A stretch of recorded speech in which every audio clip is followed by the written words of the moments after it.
ఒక్కసారి ఈవెంట్ అంతా అలా జోష్ తీసుకొచ్చేసిన మన మంచు మనోజ్కి మేక్ సమ్ నాయిస్.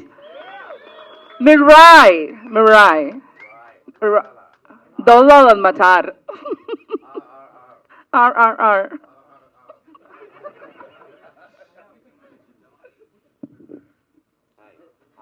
నాకు Manoj what was that movie, ప్రయాణం సినిమా అప్పుడు మా డాడీ కంటే బాగా చూసుకున్నాడు నన్ను. మలేషియా తీసుకెళ్ళి, I never forget that, because మా నాన్న చూసుకున్నట్టు ఎవరు చూసుకోలేరు అన్న ఫీలింగ్. బట్ ఒక షూటింగ్కి వెళ్ళినప్పుడు దట్ ఈస్ మనోజ్ కూడా అలా. నాకు ఫస్ట్ టైం నా తమ్ముడు పెరిగిపోయాడు, he's also become a man అన్నది ప్రయాణం. అప్పుడు నేను అమెరికాలో ఉండేదాన్ని, నేను మలేషియా వచ్చాను మనోజ్ తోటి ఉందామని.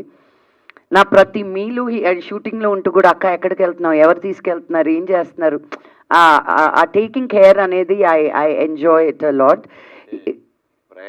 ప్రయాణం సినిమా వరకు నీకు క్లారిటీ రాలేదా నా గురించి? లేదు, as an actor and how you will take care of me నాన్న, like I fell, you know what I mean. నోర్మై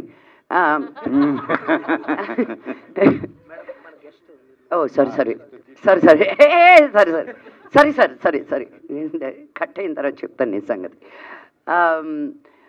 బట్ ఈ సినిమా అప్పుడు ఆయన వచ్చి నా నచ్చలేదంటే నాకేమో ఫటాఫట్, నాకేమో ఆయనకి నచ్చినా నచ్చకపోయినా నా మీటర్ తిరుగుతూనే ఉంటుంది కదా. ఆయనకి ఒక సీన్ ఒక రోజు నచ్చలేదు, నేను చేయనని వెళ్ళిపోయారు ఆయన. గుర్తుందా?